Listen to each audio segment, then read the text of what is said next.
کہ جب ان پر کوئی مصیبت آتی ہے تو کہتے ہیں ہم اللہ ہی کے ہیں اور ہم اسی کی طرف لوٹنے والے ہیں۔ اس سے پہلی آیت میں مصیبتوں پر صبر کرنے والوں کو جنت کی بشارت دی گئی، اور اس آیت میں یہ بتایا گیا کہ صبر کرنے والے وہ لوگ ہیں جب ان پر کوئی مصیبت آتی ہے تو کہتے ہیں ہم اللہ تعالیٰ ہی کے مملوک اور اسی کے بندے ہیں اور ہمارے ساتھ جو چاہے کرے اور آخرت میں ہمیں اسی کی طرف لوٹ کر جانا ہے۔ احادیث میں مصیبت کے وقت انا للہ و انا الیہ راجعون پڑھنے کے بہت فضائل بیان کیے گئے ہیں۔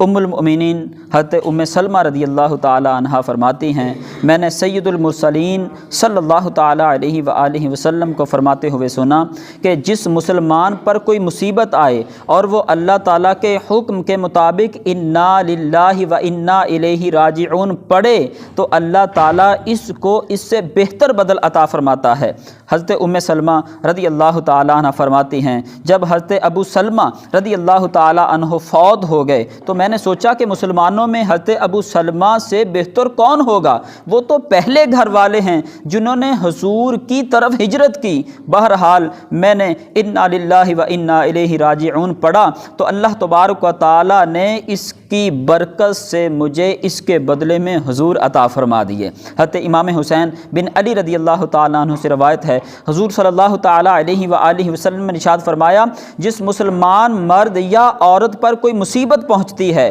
اور وہ اسے یاد کر کے انا للہ و انا الیہ راجعون کہے اگرچہ مصیبت کا زمانہ دراز ہو گیا ہو تو اللہ تعالیٰ اس پر نیا ثواب عطا فرماتا ہے اور ویسے ہی ثواب دیتا ہے جیسا اس دن دیا تھا جس دن اس کو مصیبت پہنچی تھی۔ ایک مرتبہ نبی کریم صلی اللہ تعالیٰ علیہ وآلہ وسلم کا چراغ بجھ گیا تو آپ نے انا للہ و انا الیہ راجعون پڑھا۔ عرض کی گئی کیا یہ بھی مصیبت ہے؟ ارشاد فرمایا جی ہاں، اور ہر وہ چیز مومن کو جو اذیت دے وہ اس کے لیے مصیبت ہے اور اس پر اس کو اجر دیا جاتا ہے۔ ایک اور حدیث شریف میں ہے کہ مصیبت کے وقت انا للہ و انا الیہ راجعون پڑھنا رحمت الہی کا سبب ہوتا ہے۔ حضرت عبداللہ بن عباس رضی